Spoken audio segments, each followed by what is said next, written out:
Olá, colegas. Estamos aqui para mais uma aula dentro do curso técnico de enfermagem da ETEG.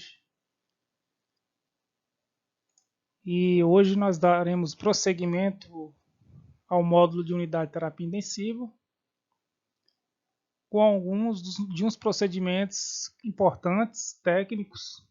Muitos de alguns procedimentos que vocês viram nesta aula de hoje estão relacionados mais à classe médica, mas é importante sabermos o conceito, as informações que são pertinentes para que a nossa atuação dentro do setor de unidade de terapia intensiva ocorra da melhor maneira possível.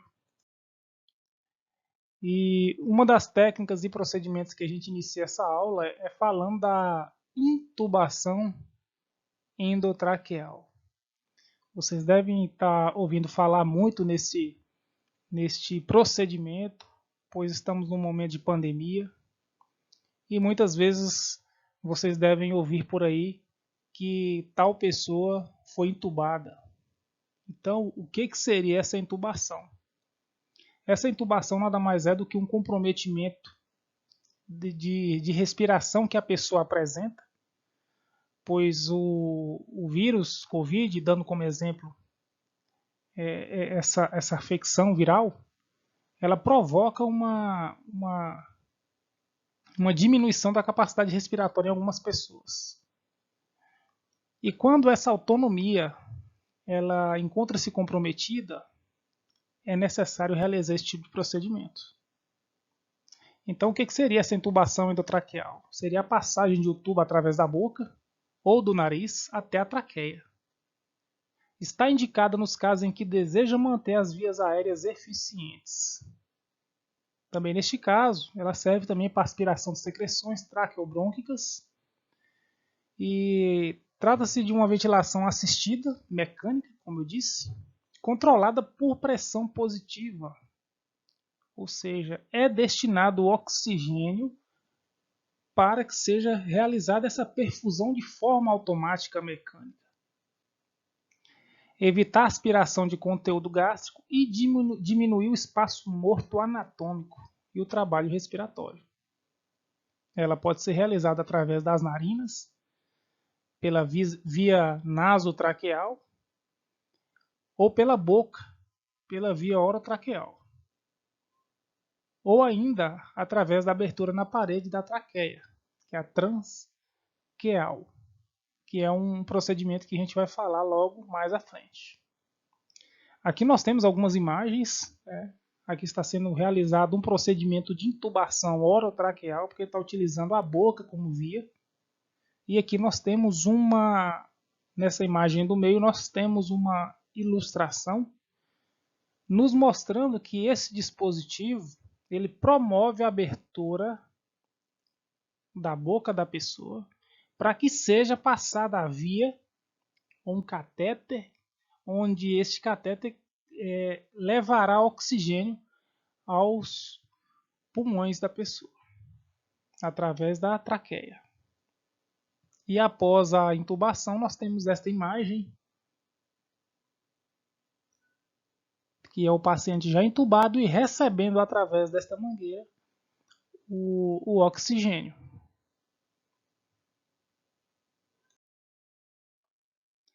A intubação endotraqueal, quais seriam as indicações para que seja feito este procedimento? Ele é realizado a partir do momento em que observa-se a incapacidade de proteger a via aérea do paciente, ou seja, quando ele ele perde esta autonomia ventilatória de respiração, não consegue respirar por si só.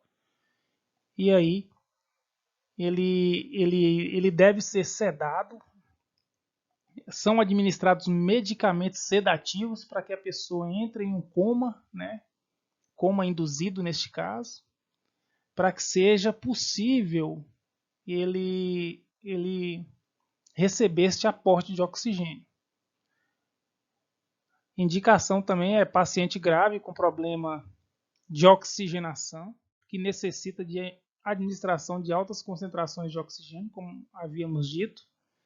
Paciente com problema ventilatório sério que necessita de ventilação assistida. incapacidade do socorrista em ventilar o paciente inconsciente com métodos convencionais.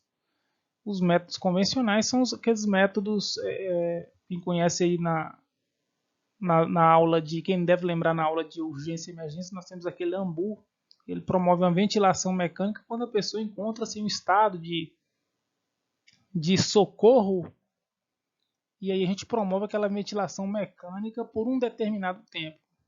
Mas nós não temos capacidade de ficar ventilando manualmente uma pessoa um tempo inteiro. Tá? Então esses métodos convencionais eles são temporários. Tá? Então, em se tratando de unidade de terapia intensiva, a intubação endotraqueal ela vai ocorrer quando se deseja manter um paciente em coma induzido por um grande espaço de tempo, tá? Por dias ou até mesmo por meses ou anos, vai depender de cada caso. Quando eu utilizo o exemplo como anos, aí nós temos diversos exemplos. Por exemplo, quem lembra aí daquele piloto de Fórmula 1, o Michael Schumacher? Até hoje ele sobrevive através de aparelhos mecânicos, oxigenação ventiladora mecânica, né? Mas de certa forma, se desligar aquele mecanismo, ele vai virar óbito. Entenderam, pessoal? Uma outra técnica que é bastante falada, que vocês já devem ter visto por aí, é a traqueostomia. A traqueostomia nada mais é do que um acesso através da traqueia, através desse dispositivo que vocês estão vendo aqui na imagem. E essa traqueostomia ela é uma técnica cirúrgica e ela inclui a abertura na pele, né? Existe uma comunicação aqui entre o meio externo com o meio interno através da traqueia. E ela inclui a abertura da pele e planos musculares do pescoço, estabelecendo uma abertura na traqueia. A indicação dela é quando ocorrem obstruções da laringe em pacientes com grande quantidade de secreção na árvore brônquica e que necessita de aspirações frequentes. E também naqueles que precisam de assistência ventilatória acima de 10 dias.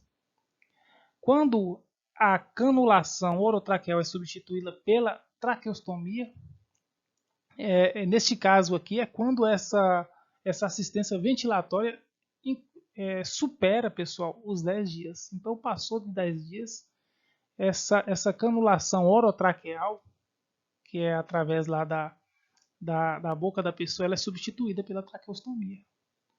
E esse orifício ele estabelecido, ele se introduz através de uma cânula de traqueostomia.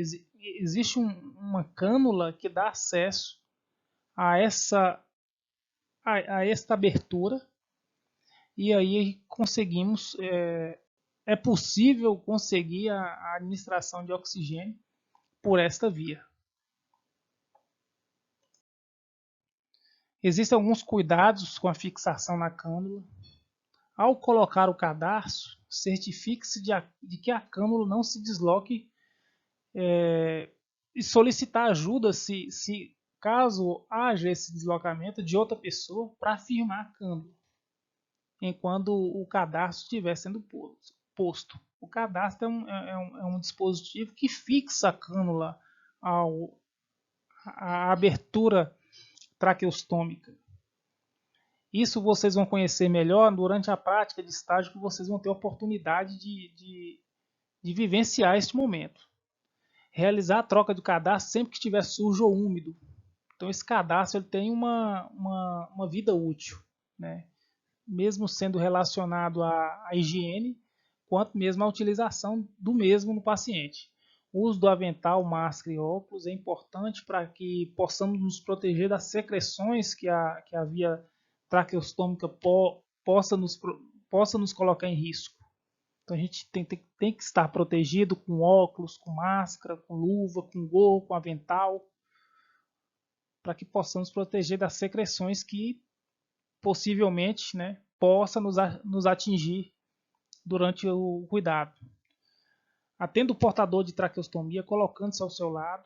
Evite deixar seu rosto à frente do estômago. Isso é para evitar que ocorra um jato de secreção no nosso olho.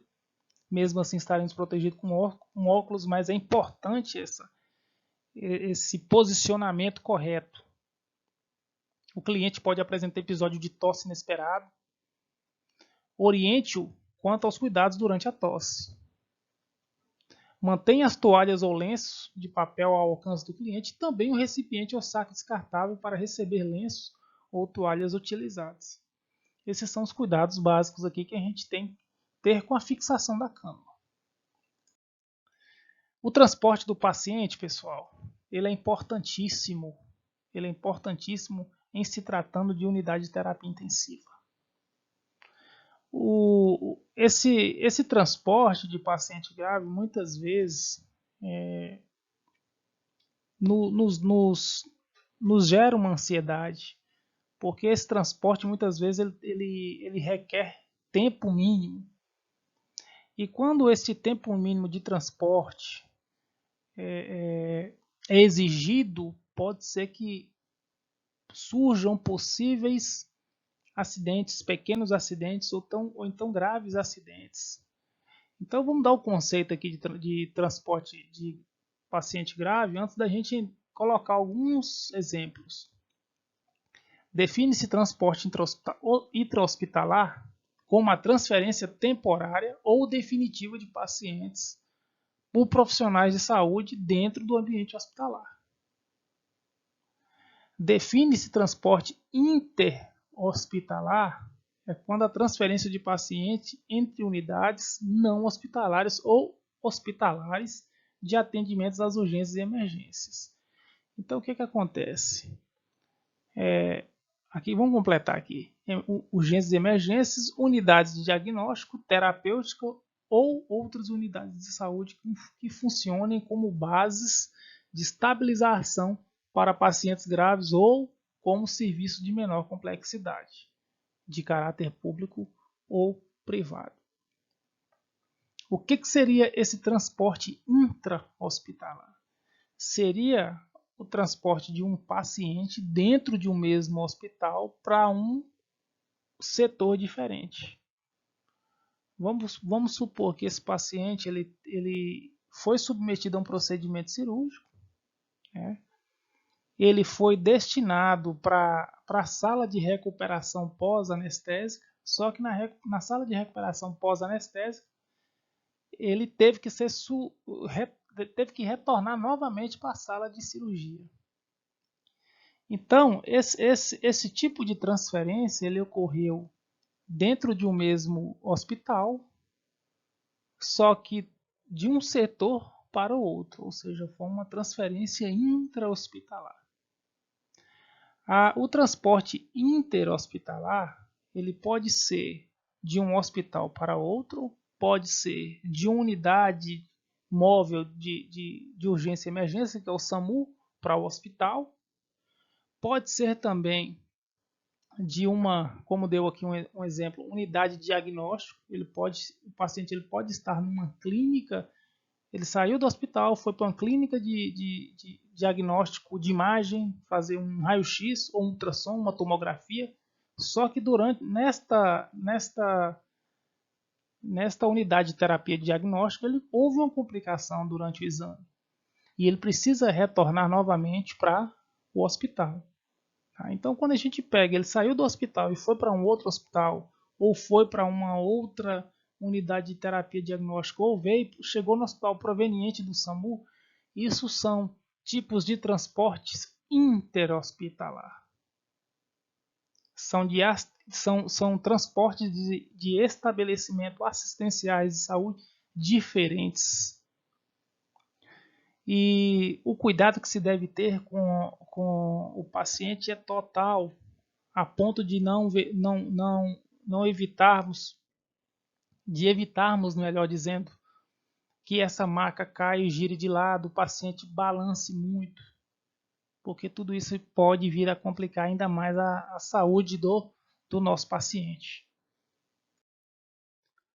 Então, pessoal, o transporte do paciente grave, aqui ainda falando sobre a segurança e contraindicações, o que não deve ocorrer.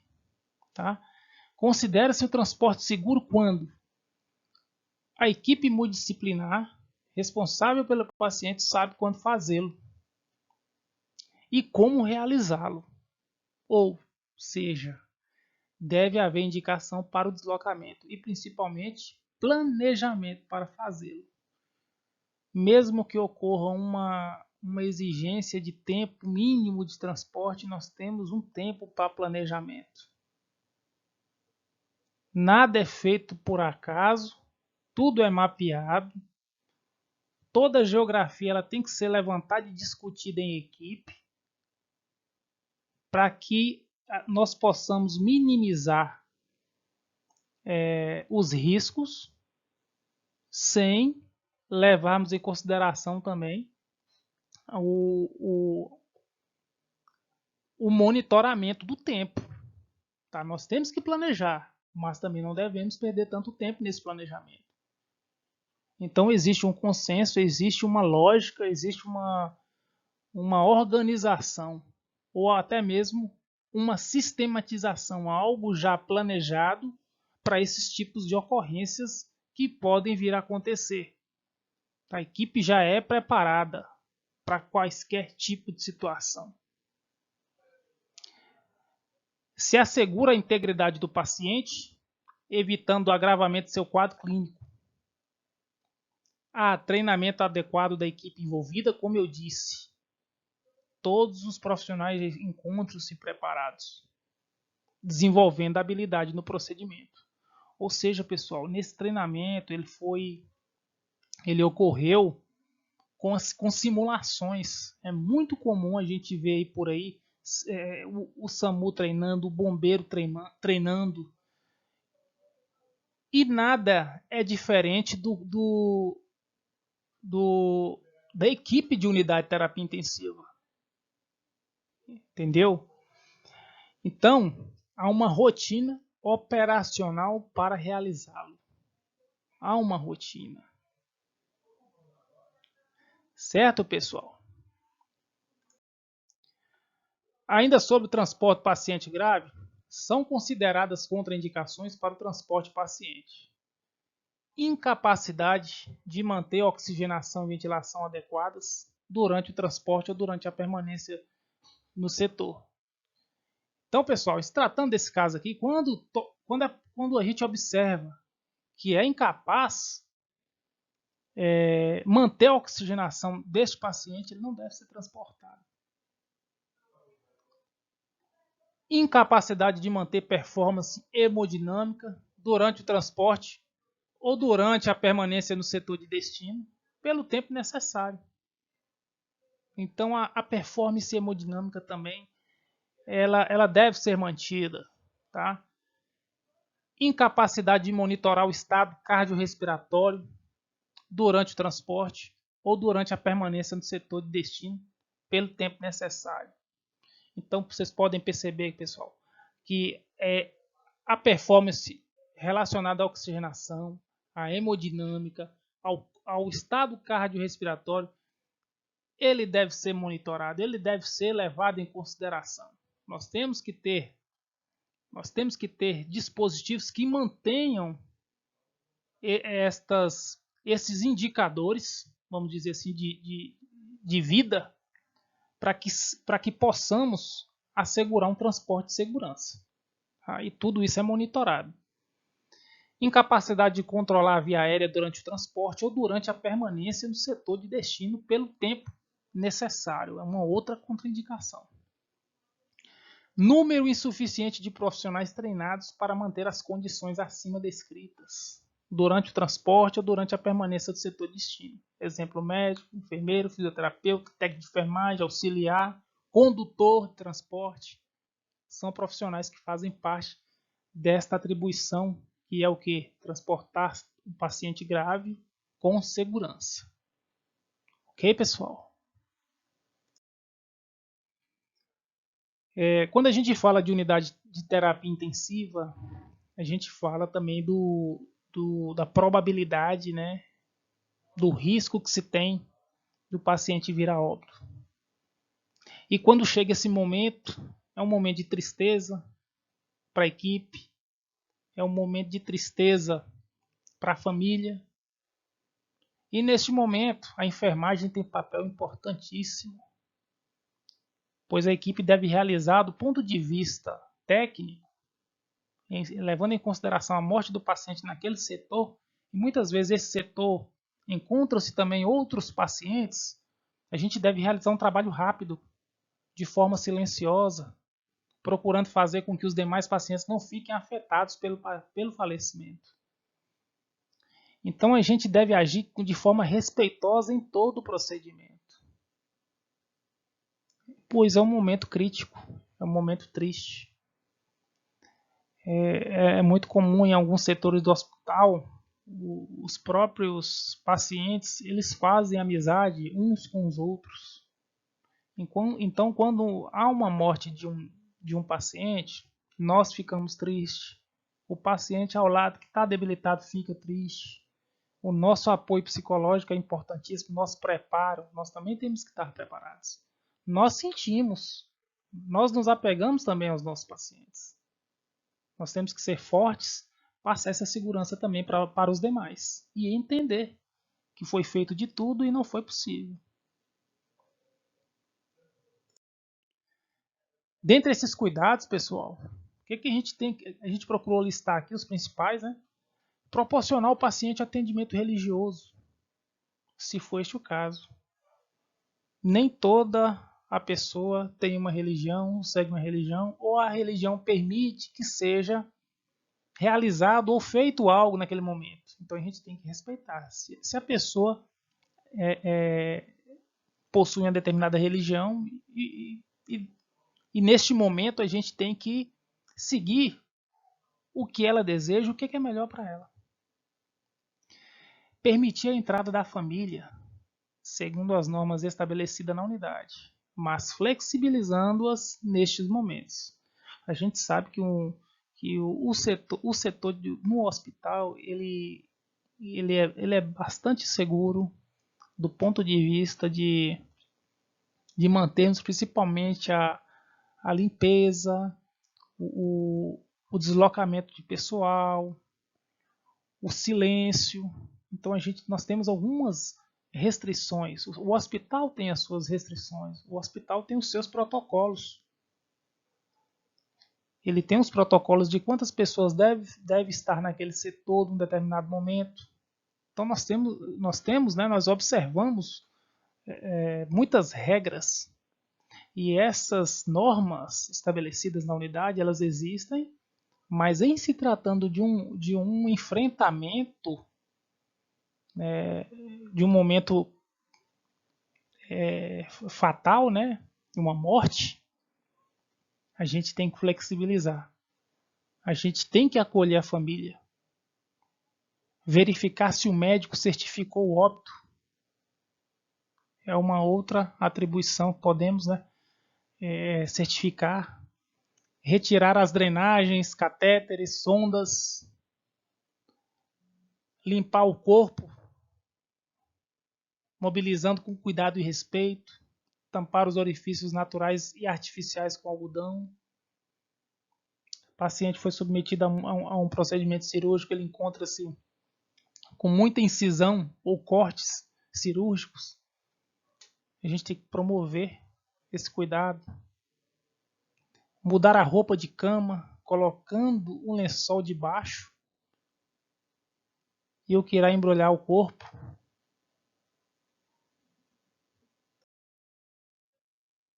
Entregar aos familiares os objetos pessoais do paciente, alinhar o corpo e fechar-lhe as pálpebras, envolver o cadáver com um lençol, deixando a face visível, cobrir o corpo completamente com outro lençol, identificar em uma placa ou adesivo os dados pessoais do cadáver, para que não corra o risco do corpo ser destinado a um local que não faz parte, porque se tratando de óbitos em unidade de terapia intensiva, pode ser que ocorram muitos óbitos ou vários no mesmo local. Nós temos aí agora a pandemia, né, pessoal? Vocês podem perceber que numa mesma hora ou no mesmo minuto pode ter morrido muitas pessoas. E nesse caso a identificação é importante para não haver troca.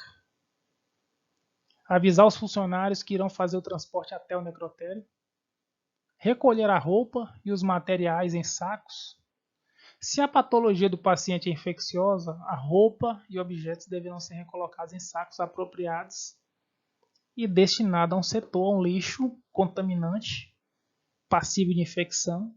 E assim a gente protege também os outros profissionais do risco de infecção em se tratando de uma patologia altamente infecciosa. No prontuário deverá ser registrado a hora do falecimento e as observações de enfermagem relacionadas com o mesmo.